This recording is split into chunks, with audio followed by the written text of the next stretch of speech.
সবাইকে অসংখ্য ধন্যবাদ ক্লাসে আসার জন্য। আজকে আমরা একটা ইম্পর্টেন্ট টপিক নিয়ে কথা বলবো, সেটা হচ্ছে basic data communication and networking. আমরা এই দুটো বিষয় নিয়ে বেসিক কিছু আলোচনা করব এবং কিভাবে কমিউনিকেশনটা হয় সেটা বোঝার চেষ্টা করব। ঠিক আছে? আচ্ছা বলেন তো, ডাটা কমিউনিকেশন বলতে কি বুঝেন আপনারা আসলে? ডাটা কমিউনিকেশন একদম সিম্পল ওয়ার্ডে যদি বলি, ধরেন যে আমার কাছে একটা কম্পিউটার আছে, এটা কম্পিউটার 1, এটা কম্পিউটার 2, দুইটা কম্পিউটার আছে। আমি এই দুইটা কম্পিউটারের ভিতরে কি করতে চাচ্ছি? কমিউনিকেট করতে চাচ্ছি। দুইটা কম্পিউটারের মধ্যে কমিউনিকেট করার অর্থ হচ্ছে যে কোনো একটা ডাটা কম্পিউটার 1 থেকে কম্পিউটার 2-তে সেন্ড করা। ধরেন যে আমাদের এখানে একটা ডাটা 011, এটা একটা ডাটা প্যাকেট। সো আমি কম্পিউটার 1 থেকে কোনোভাবে এই ডাটাটাকে আমরা কম্পিউটার 2-তে নিয়ে যাব। এই যে কমিউনিকেশন, এই যে দুইটা কম্পিউটারের কমিউনিকেশন, এটিকে আমরা বলি ডাটা কমিউনিকেশন। এবং এই দুইটা কম্পিউটারের মধ্যে যে সংযোগ, সেই সংযোগটাকে আমরা বলি নেটওয়ার্কিং। ঠিক আছে? একদম সহজ বাংলায় কি ব্যাপারটা বুঝতে পারছেন? আচ্ছা, এখন এই দুইটা কম্পিউটারের ভিতরে যে ডাটা কমিউনিকেশনটা হচ্ছে, এটার কিছু আসলে কম্পোনেন্ট আছে। আমরা দেখব যে কম্পিউটারের ডাটা কমিউনিকেশনের কি কি কম্পোনেন্ট থাকে। ঠিক আছে? আমাদের প্রথম যে কম্পোনেন্ট সেটা কি? সেটা হচ্ছে সেন্ডার। দ্যাট মিনস কোন কম্পিউটার থেকে ডাটাটা যাচ্ছে। ধরেন আমাদের এই কমিউনিকেশনের ক্ষেত্রে সেন্ডার হচ্ছে আমাদের C1, এটা সেন্ডার। ঠিক আছে? মানে কোন কম্পিউটার থেকে ডাটাটা যাচ্ছে, এটা সেন্ডার। 2 নম্বর কম্পোনেন্ট কি? রিসিভার। দ্যাট মিনস যে ডাটাটা রিসিভ করতেছে, দ্যাট মিনস এটা আমাদের রিসিভার। বুঝতে পেরেছেন? থার্ড যে জিনিসটা কি? Communication medium.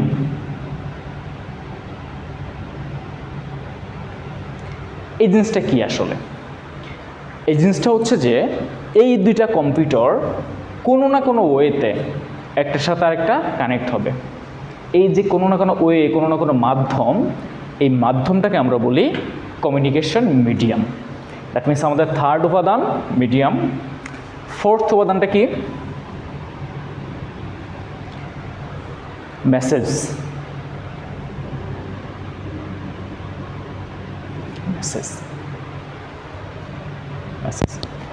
Okay,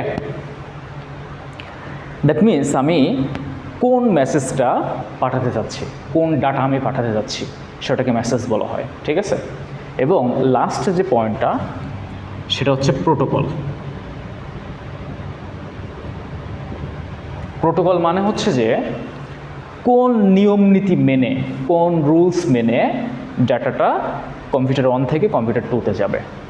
that means আমাদের দুইটা কম্পিউটারের মধ্যে যদি আমরা ডাটা কমিউনিকেট করতে চাই, আমাদের এই 5টা কম্পোনেন্টের অবশ্যই প্রয়োজন হবে। এবং আজকে আমরা এই 5টা কম্পোনেন্টের কাজগুলো দেখব। ঠিক আছে? আমাদের প্রথমটা কি? সেন্ডার, যেখান থেকে, যে কম্পিউটার থেকে ডাটাটা যাবে, পাঠানো হবে সহজ বাংলায়। 2 নম্বর কম্পোনেন্ট কি?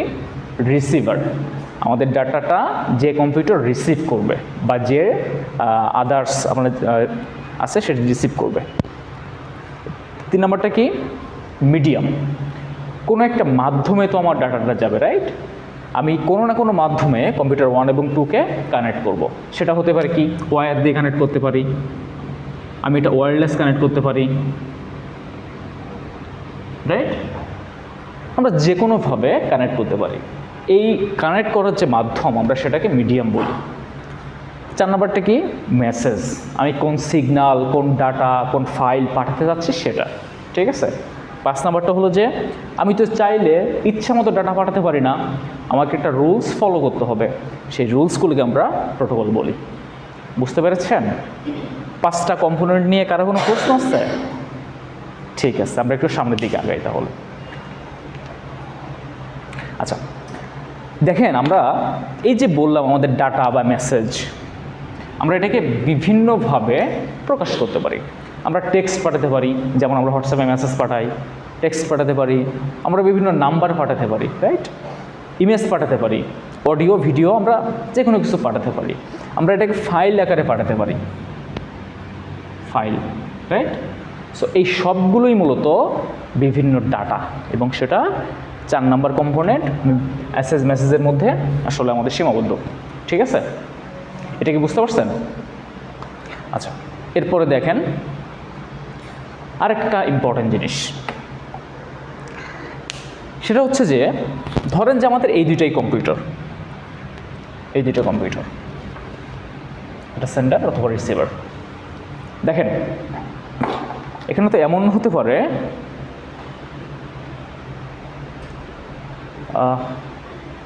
এটা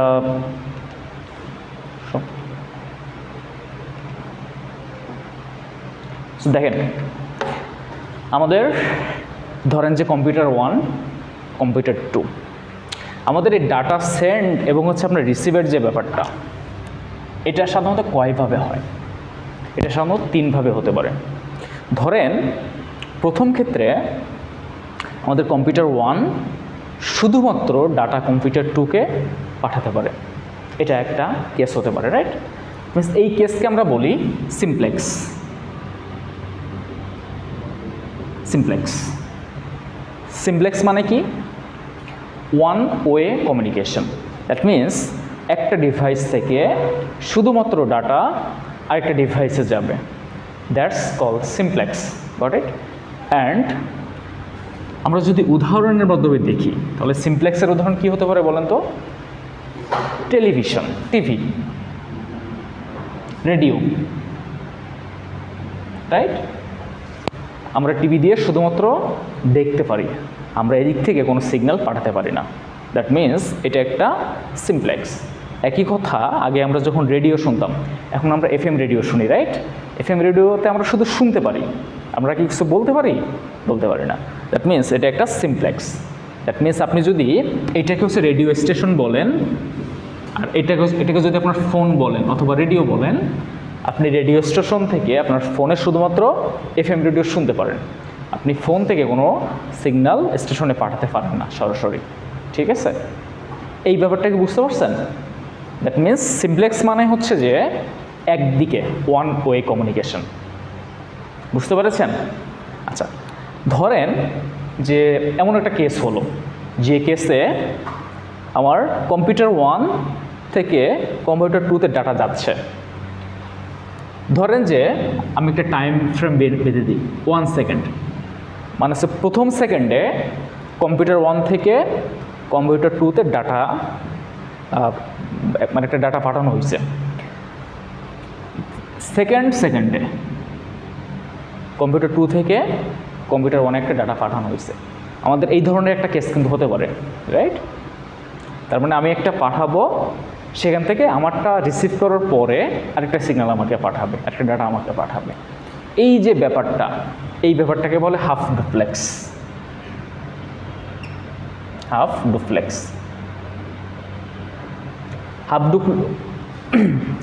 ওকে, তাহলে আমাদের সেকেন্ডটা কি? Half duplex. হাফ ডুপ্লেক্স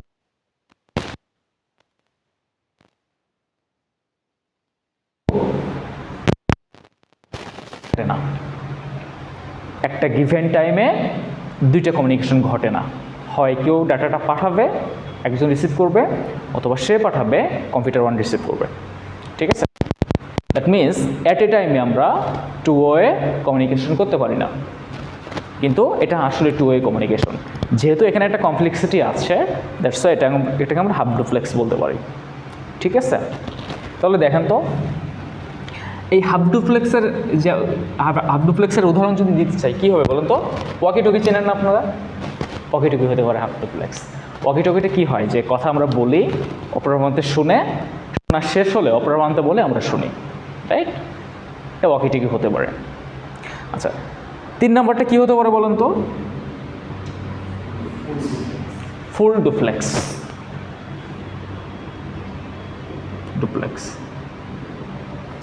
ফুল ডুপ্লেক্সের অর্থ কী বলেন তো? জাস্ট একটু আইডিয়া থেকে বলেন যে কী হতে পারে। হ্যাঁ, একটা গিভেন টাইমে আমার উভয় দিক থেকে ডাটা কমিউনিকেশন হবে, সেন্ডও হবে, রিসিভও হবে, ঠিক আছে? যেমন কি বলেন তো, আমাদের ফোন কল, আমরা এই ফোনটা ব্যবহার করি না, এই ফোন কল, আমরা ফোন কলে এক টাইমে কথা বলতেও পারি, কথা শুনতেও পারি, একটা গিভেন টাইমে, ঠিক আছে? সো এই তিনটাকে বলে কমিউনিকেশন মোড। দ্যাট মিনস আমাদের এই তিনটা মোডে মূলত ডাটা কমিউনিকেশনটা হয়, ঠিক আছে? এটা কি সবাই বুঝতে পেরেছেন? স্যার আপনি কি বুঝতে পেরেছেন? স্যার লাস্ট বেঞ্চ, এটা কি স্যার বুঝতে পেরেছেন? ঠিক আছে, খুব ভালো কথা। দেখেন, এটা আপনি কোন ডাটা পাঠাচ্ছেন সেটার উপর ডিপেন্ড করতেছে না, আপনি কোন কম্পিউটার, কোন মোবাইল, কোন ডিভাইস ব্যবহার করতেছেন সেটার উপরে। আপনি যদি ফোনে কাউকে মেসেজ পাঠান এবং সেটা আপনার ফোন ব্যবহার করে পাঠান, সেটা ফুল ডুপ্লেক্স হবে, কারণ অ্যাট এ টাইমে আপনি মেসেজ পাঠাতে এবং রিসিভ করতে পারতেছেন। বুঝতে পারছেন? এটা আসলে আপনি কোন ডাটা পাঠাচ্ছেন ডাটার উপর ডিপেন্ড করে না, এটা ডিপেন্ড করতেছে কোন ডিভাইস দিয়ে পাঠাচ্ছেন সেটার উপর। বুঝতে পেরেছেন? ঠিক আছে, আর কোনো প্রশ্ন আছে এখানে? ওকে, বসেন। ওকে, আর কোনো প্রশ্ন আছে? বসেন, একটু মানে সাইলেন্টলি বসেন। ঠিক আছে, আমরা নতুন টপিকে যাই।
খুব ভালো কথা।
এটা হচ্ছে অ্যাকচুয়াল আপনার ব্যান্ডউইথ। বুঝতে পেরেছেন? সো কখনো এটা দেখে কনফিউজ হওয়া দরকার নেই যে আপনাকে 100 Mbps দিচ্ছে। বুঝতে পেরেছেন? যদি কেউ জিজ্ঞেস করে বলবো যে ভাই এটা কি বিট নাকি বাইটস, আমাকে একটু ইনশিওর করেন এবং সেটা চেক করে তারপরে ইন্টারনেট সার্ভিস নেবেন। বুঝতে পেরেছেন? ওকে, সো ব্যান্ডউইথ বলতে গিয়ে এই কথাটা বললাম আর কি আপনাদেরকে আমি। ঠিক আছে, এটা মাথায় রাখবেন। আচ্ছা, ওকে, তাহলে আমাদের ব্যান্ডউইথ মানে কি আসলে? প্রতি সেকেন্ডে কী পরিমাণ ডাটা ট্রান্সমিট হচ্ছে আমাদের কম্পিউটার 1 থেকে কম্পিউটার 2-তে। আমি এখানে আপনাদের কম্পিউটার দিয়ে উদাহরণ দিচ্ছি, এখানে অন্য কোনো ডিভাইস হতে পারে। বুঝতে পেরেছেন? আচ্ছা, ওকে, তাহলে আমরা সেন্ডার এবং রিসিভারের কিছু বেসিক জিনিসপত্র দেখলাম, রাইট? আমাদের 3 নম্বর কম্পোনেন্ট কী ছিল বলেন তো? কমিউনিকেশন মিডিয়াম বা কমিউনিকেশন মিডিয়াম। বুঝছেন? কমিউনিকেশন মিডিয়াম, মিডিয়া মানে কি? যার মাধ্যমে ডাটাটা একটা কম্পিউটার অথবা একটা ডিভাইস থেকে আরেকটা ডিভাইসে যাচ্ছে, রাইট? এটা আমাদের কমিউনিকেশন মিডিয়াম। এই কমিউনিকেশন মিডিয়াম মূলত 2 ধরনের। একটা হচ্ছে গাইডেড,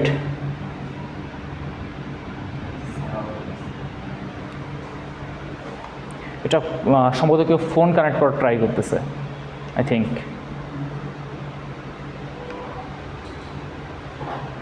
অফ করুন তো। ঠিক আছে, তো দেখেন আমরা কমিউনিকেশন মিডিয়াম নিয়ে কথা বলতেছি।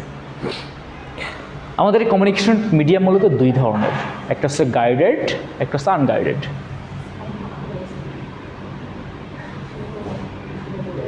Unguided, please keep silent. দেখেন, আমরা আমাদের এই গাইডেড যে মিডিয়া আছে, গাইডেড মিডিয়াকে আমরা ওয়্যার্ড মিডিয়া বলতে পারি। ওয়্যার্ড বলতে পারি মানে তার দিয়ে যেটাকে সংযুক্ত করা হয়। আমরা আনগাইডেডকে বলতে পারি ওয়্যারলেস। বুঝছেন?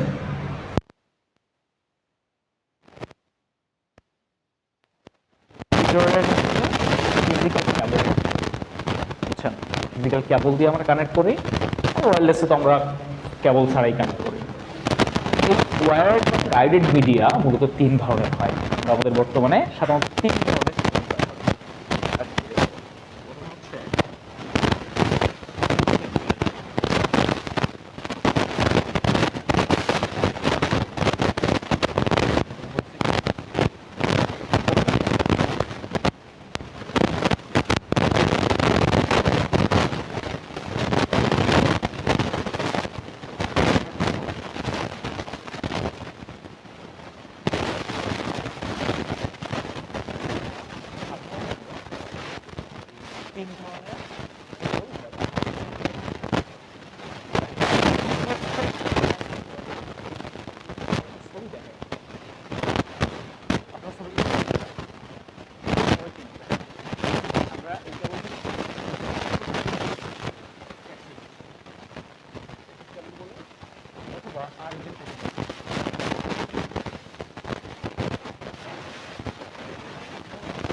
সাধারণত আমরা যদি ইথারনেট কোনো কমিউনিকেশন তৈরি করতে চাই, ইথারনেট অথবা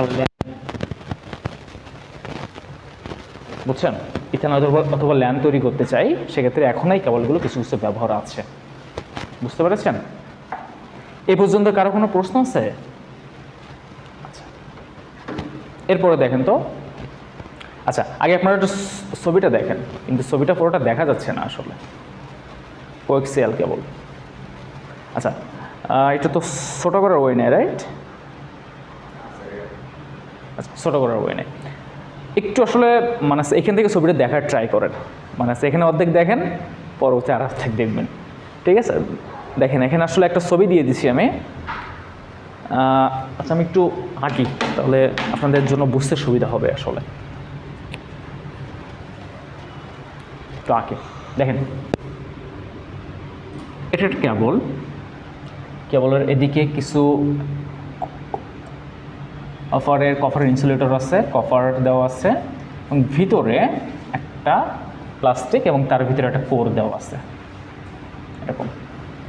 এটা হচ্ছে মূলত কেবলের যে আর্কিটেকচারটা। ডিসের তার, আমি এই বিষয়টা আসতেছিলাম। আপনারা যদি কেউ ডিসের তার দেখে থাকেন, ডিসের তারগুলো মূলত কোএক্সিয়াল কেবল দিয়ে তৈরি করা হয়, ঠিক আছে? তো এই মানে এটার কিছু আসলে সুবিধা আছে, অসুবিধা আছে। আমি স্লাইডে দিয়ে দিয়েছি, পড়ে নেবেন আপনারা, ঠিক আছে? বুঝতে পেরেছেন? আচ্ছা, দেন আসতেছি কি বলেন তো, অপটিক্যাল ফাইবার। অপটিক্যাল ফাইবার তো আপনারা সবাই দেখছেন, রাইট? অপটিক্যাল ফাইবারটা মূলত আলোর পূর্ণ অভ্যন্তরীণ প্রতিফলন ব্যবহার করে, ঠিক আছে? আচ্ছা, যেহেতু আপনারা সায়েন্সের না বা আপনারা সায়েন্স ব্যাকগ্রাউন্ডের না, আমি আপনাকে একটু ছোট্ট একটা উদাহরণ দিই, তাহলে ব্যাপারটা বুঝতে পারবেন। ধরেন যে এটা একটা গ্লাস, গ্লাস, ঠিক আছে? আপনি গ্লাস থেকে কোনো একটা আলো গ্লাসের বাইরে ফেললেন, লাইট বাইরে ফেললেন, কী হবে বলুন তো? এটা গ্লাস বলতে হচ্ছে মানে আয়না, আয়না না, এটা জাস্ট একটা গ্লাস, মানে এরকম একটা গ্লাস, কিন্তু এমনিতে গ্লাস। সহজ বলে কাঁচ বলি আমরা, এটা কাঁচ, ঠিক আছে? কাঁচ বলি। তাহলে দেখেন তো, আমি গ্লাসের ভিতর থেকে যদি কোনো লাইট ফেলেন, কি হবে? লাইটটা আমার এদিকে যাওয়ার কথা ছিল, রাইট? সোজা যাওয়ার কথা ছিল, কিন্তু সেটা সোজা যাবে না, সেটা সামান্য বেঁকে যাবে, আলোটা এদিক থেকে যাবে। এই জিনিসটা কেন হয় আসলে? দেখেন, কাঁচটা হচ্ছে একটা ঘন মাধ্যম, এবং এটা হচ্ছে অবিলম্ব, এটা অবিলম্ব। কাঁচটা ঘন মাধ্যম। কাঁচের বাইরে কি আছে বলুন তো? বাতাস, রাইট? এয়ার আছে, এয়ারটা হচ্ছে পাতলা মাধ্যম, পাতলা মাধ্যম। আলো যখন ঘন মাধ্যম থেকে পাতলা মাধ্যমে যায়, তখন সে তার অভিলম্ব থেকে দূরে সরে যায়। অবিলম্ব মানে কি? যেখানে ইন্টারসেক্ট করছে, এটা হচ্ছে অবিলম্ব। যাওয়ার কথা ছিল এই পথ দিয়ে, কিন্তু সে একটু বেঁকে যাবে, আলোটা বেঁকে যাবে। এটাকে বলে আলোর প্রতিসরণের সূত্র, ঠিক আছে? এখন দেখেন, আমি যদি এই আলোটা আরেকটু, আচ্ছা এটা একটু অবিলম্ব, আরেকটু আমি এদিক থেকে ফেলি, এই যে কোণটা, কোণের মানে একটু বাড়াই দিলাম, আগে ছিল θ1, এটা θ2 দিলাম, কী হবে বলুন তো? আলোটা এদিক দিয়ে যাবে না? এটা আমি আরেকটু বাড়াই দিলাম, তখন কী হবে বলুন তো? আলোটা এই বরাবর চলে যাবে, রাইট? এই বরাবর চলে যাবে। আচ্ছা,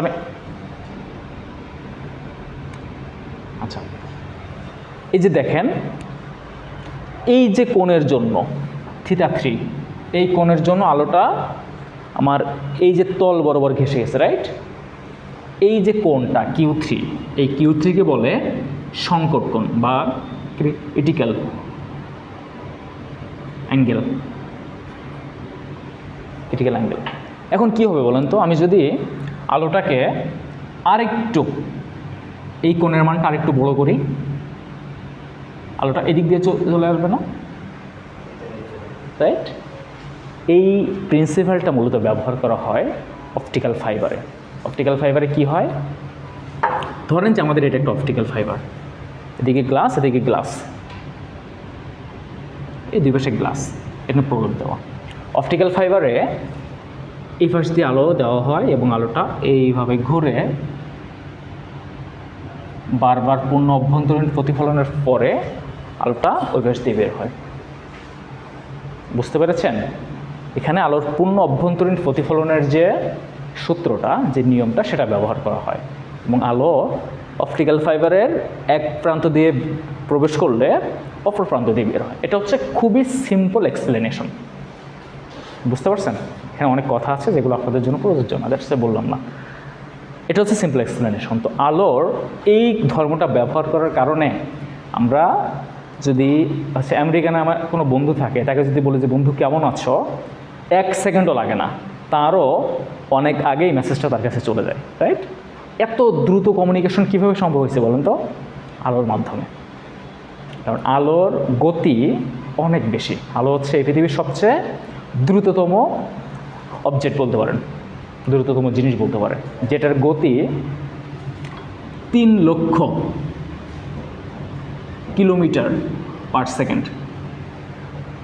3 লক্ষ কিলোমিটার পার সেকেন্ড, 1 সেকেন্ডে 3 লক্ষ কিলোমিটার। আচ্ছা, আমি হচ্ছে আপনাদেরকে একটু মানে কম্প্যারিজনের জন্য বলি। ধরেন যে আপনি বাংলাদেশের টেকনাফ আছেন, টেকনাফ থেকে আপনি যেতেছেন তেঁতুলিয়া, ঠিক আছে? বাংলাদেশের ওই প্রান্ত থেকে একেবারে উত্তরবঙ্গের তেঁতুলিয়া পর্যন্ত, পঞ্চগড়ের আপনি যেতে চান। আপনি যদি 1 সেকেন্ডে জাস্ট 1 বলার সাথে সাথে টেকনাফ থেকে আপনি যদি তেঁতুলিয়াতে চলে যান, কনগ্রেচুলেশন, আপনি আলোর 100 ভাগের 1/4 অংশ অতিক্রম করছেন, 1/4 গুণ অতিক্রম করছেন। চিন্তা করে দেখতেছেন যে আলো কত ফাস্ট। টেকনাফ থেকে তেঁতুলিয়া আপনি চলে গেছেন কত সেকেন্ডে? 1 বলছে চলে গেছেন। আপনি আলোর 100 ভাগের 1/4 অংশ অতিক্রম করছেন। আপনাকে আন্তরিক অভিনন্দন। তাহলে বুঝেন যে আলো কত ফাস্ট। 1 সেকেন্ডে পুরা পৃথিবী 7.5 বার ঘুরে আসতে পারবে, এত ফাস্ট। তো যেহেতু আমরা আলোর এই ধর্মটাকে ব্যবহার করতেছি, জন্যই বর্তমান মডার্ন যে টেকনোলজি সব কিছু অপটিক্যাল ফাইবারের উপর ডিপেন্ডেন্ট। ইভেন ইফ আমাদের বাসা বাড়িতে যে আমরা ইন্টারনেট ব্যবহার করি, সেটাও আমরা ফোন ব্যবহার করতেছি, ফোনটাও। দ্যাট মিনস যাবতীয় তথ্য আদান প্রদান মূলত ইন্টারনেটে অপটিক্যাল ফাইবার দিয়ে করা হয়। ঠিক আছে? সবাই কি এ পর্যন্ত বুঝতে পারছেন? এ পর্যন্ত কারো কোনো প্রশ্ন আছে? প্রশ্ন থাকলে করতে পারেন। ওকে, ঠিক আছে। আমরা দেখেন আমাদের এই ছবিটা একটু দেখেন। এটা হচ্ছে অপটিক্যাল ফাইবারের একটা সিম্পল ছবি। এখানে এটা যে বাইরে কী থাকে বলুন না? জ্যাকেট থাকে, একটা ব্ল্যাক রঙের জ্যাকেট থাকে। জ্যাকেট বলতে একটা মানে প্লাস্টিকের আবরণ থাকে আর কি। দেন কি আছে? একটা গ্লাস থাকে, কোর গ্লাস থাকে, এই জিনিসপত্র দেখে নেবেন আপনারা। ঠিক আছে?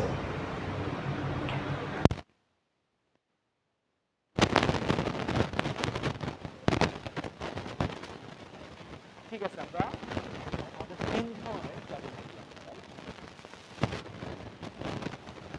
দেখবো যে wireless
already implemented.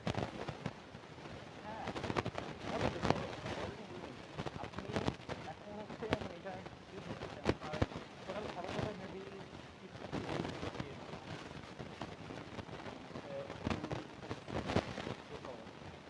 antenna software সেটা হচ্ছে আর পার মান্থ যদি 5 থেকে 6 যেটা যেটা 320 years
আমাদের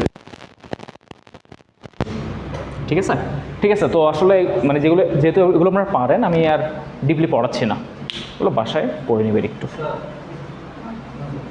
বলেন। এই যে দেখেন, এটা হচ্ছে বাস, বুঝছেন? হ্যাঁ, এটা হচ্ছে রিং, আমি সব কিছু দিয়ে দিছি, বুঝছেন? এটা মেশ, ট্রি আছে এখানে, এখানে হাইব্রিড আছে।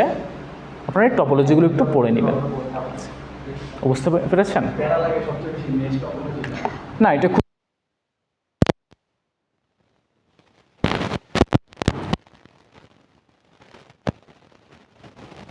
অসুবিধা, এবং হচ্ছে কীভাবে একটা চিত্র বাসায় দেখবেন আপনারা। যেহেতু এগুলো ইন্টারমিডিয়েট পড়ছেন, আমি আর এগুলো ডিপলি পড়াচ্ছি না। এগুলো জাস্ট আইডিয়া নেওয়ার জন্য আপনারা পড়তে পারেন, ঠিক আছে? আমি এটাও পড়াচ্ছি না, যেহেতু যেহেতু ইন্টারমিডিয়েটে পড়ে আসছেন, ঠিক আছে? সো আপনারা ম্যান ওয়ান এগুলো একটু বাসায় পড়ে নেবেন, পার্সোনাল নেটওয়ার্ক, ঠিক আছে? আচ্ছা, এই পর্যন্ত ক্লাসে আসলে কারো কোনো ধরনের সমস্যা আছে কিনা?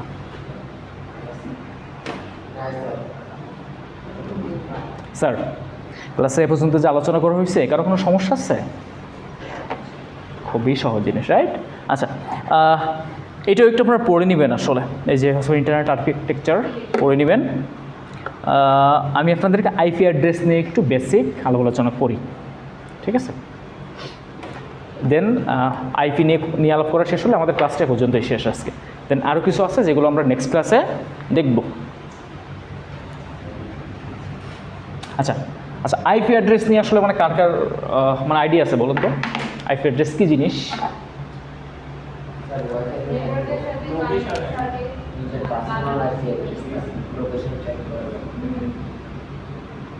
Internet protocol address, right? Protocol address বা আইপি অ্যাড্রেস মানে হচ্ছে যে, আচ্ছা দেখেন, আপনি এই বিশ্ববিদ্যালয়ে ভর্তি হওয়ার পরে আপনাকে একটা স্টুডেন্ট আইডি দেওয়া হয়েছে না? আপনার এই স্টুডেন্ট আইডির ইয়েতে জাস্ট আপনি আছেন, এটার ওনার আপনি। এই বিশ্ববিদ্যালয়ে যে কয়দিন থাকবে, আপনার এই স্টুডেন্ট আইডি কখনোই চেঞ্জ হবে না, রাইট? আপনি যদি এখান থেকে 20 বছর, 30 বছর, 50 বছর পরেও এখানে আসেন এবং আপনার স্টুডেন্ট আইডি দিয়ে সার্চ করেন, স্টুডেন্ট আইডি আগের মতোই থাকবে, এবং আপনার যাবতীয় আমলনামা একটা স্টুডেন্ট আইডি দিয়ে খুঁজলেই পাওয়া যাবে, রাইট? দ্যাট মিনস এটা আপনার অ্যাড্রেস একটা। ইন্টারনেটের সাথে যুক্ত, ইন্টারনেটের সাথে কানেক্টেড যে সমস্ত ফোন, ল্যাপটপ অথবা আদার্স কমিউনিকেশন ডিভাইস আছে, এই ডিভাইসের জন্য আলাদা আলাদা অ্যাড্রেস অ্যাসাইন করা হয়। ধরেন যে আমি একটা নেটওয়ার্ক তৈরি করলাম, নেটওয়ার্ক তৈরি করলাম, আমার এই নেটওয়ার্কটা ইন্টারনেটের সাথে কানেক্টেড। ধরেন এটা হচ্ছে ইন্টারনেট। আমার এই নেটওয়ার্কে কম্পিউটার 1, 2, 3, 4, 5, আমার এই একটা সিম্পল নেটওয়ার্কে 5টা কম্পিউটার আছে এবং সেটা ইন্টারনেটের সাথে কানেক্টেড। ওকে, সাথে কানেক্টেড। এখন স্যার প্লিজ বসেন। দেখেন, যেহেতু আমার এই 5টা কম্পিউটার ইন্টারনেটের সাথে কানেক্টেড, এই 5টা কম্পিউটারকে আলাদা আলাদাভাবে আইডেন্টিফাই করার জন্য আমার একটা অ্যাড্রেস লাগবে না? এই অ্যাড্রেসটা হচ্ছে যে আইপি অ্যাড্রেস, বুঝছেন? দ্যাট মিনস ইন্টারনেটের সাথে কানেক্টেড ডিভাইসগুলোকে আলাদা আলাদা আইডেন্টিফাই করার জন্য যে অ্যাড্রেসটা ব্যবহার করা হয় সেটা হচ্ছে আইপি অ্যাড্রেস। বুঝতে পেরেছেন? যেমন দেখেন, আমি এটার আইপি অ্যাড্রেস দিলাম যে 1, এটা 2, এটা 3, আদার্স করে দিলাম আপনাদের বোঝার সুবিধাতে। কিন্তু এই আইপি অ্যাড্রেস মূলত দুইভাবে কাজ করে, 2 টাইপের হয়। একটা হচ্ছে আইপি ভার্সন 4, আর একটা হচ্ছে আইপি ভার্সন 6, 2টা হয়। আইপি ভার্সন 4 যেটা আছে, IPv4 যেটা আছে, সেটা হচ্ছে 8 বিটের, সেটা হচ্ছে 8 বিটের একটা অ্যাড্রেসের অ্যাড্রেসের আপনার যে চেহারাটা কেমন হয় বলুন তো? আচ্ছা, 8 বিট আপনি 4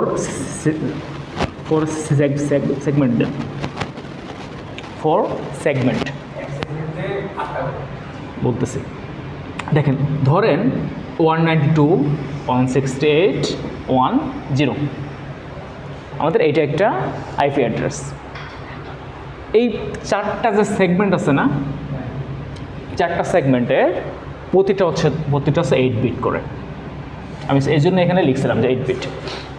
দ্যাট মিনস 4টা মিলে টোটাল হচ্ছে কত? 32 বিটস। এবং আপনি এই IPv4 দিয়ে ম্যাক্সিমাম 2 টু দি পাওয়ার 8, আমাকে বলেন তো 2 টু দি পাওয়ার 8 কত? 4, 8, 16, 32, 64, 128, 256, রাইট? 256। দ্যাট মিনস আপনি এই IPv4 দিয়ে একটা নেটওয়ার্কে ম্যাক্সিমাম 256 কম্পিউটারকে অ্যালটমেন্ট দিতে পারবেন। কম্পিউটারকে অ্যালটমেন্ট দিতে পারবেন, ঠিক আছে? আচ্ছা, IPv6টা হচ্ছে যে আপনার সব 8 সেগমেন্টে হয়। দ্যাট মিনস এটা হচ্ছে 64 বিট। এবং আপনি IPv6 যদি ব্যবহার করেন, আপনি ম্যাক্সিমাম 260 একটা হিউজ নাম্বারের কম্পিউটারকে একটা নেটওয়ার্কে অ্যাক্সেস দিতে পারবেন, ঠিক আছে? এগুলো হচ্ছে একেবারে বেসিক জিনিসপত্র ছিল, যেহেতু আপনারা কম্পিউটার সায়েন্সের না আর ডিপ না পড়াই, ঠিক আছে? জাস্ট বেসিকটা পড়ে নেবেন যে আইপি অ্যাড্রেস কি, আইপি অ্যাড্রেস কীভাবে কাজ করে, ঠিক আছে? এবং আরেকটা এটা হচ্ছে ম্যাক অ্যাড্রেস।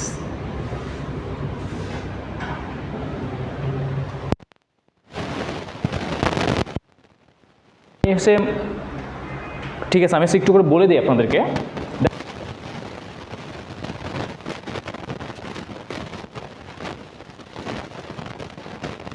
এই পৃথিবীতে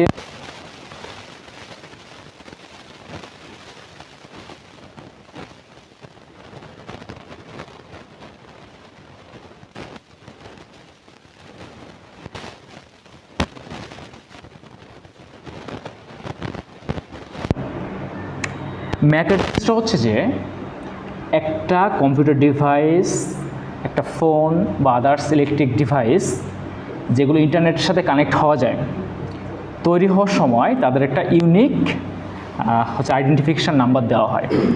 যে ইউনিক আইডেন্টিফিকেশান নাম্বারটা শুধুমাত্র ওই ডিভাইসের জন্য অ্যালাউড হবে এবং সেম ম্যাক অ্যাড্রেসে অন্য কোনো ডিভাইস তৈরি হবে না। বুঝতে পারছেন? সেম ম্যাক অ্যাড্রেসে অন্য কোনো ডিভাইস তৈরি হবে না।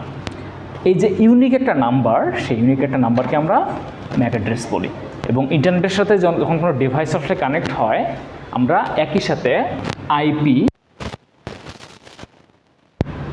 এই দুইটাকে আমরা ট্র্যাক করে এই ডিভাইসটা কোন জায়গায় অবস্থিত বা কোন জায়গায় আছে সেটা আমরা ট্র্যাক করতে পারি।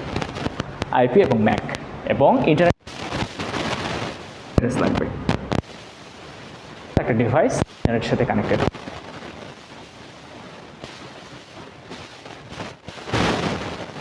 কি আছে? অনেকগুলো রেঞ্জ আছে।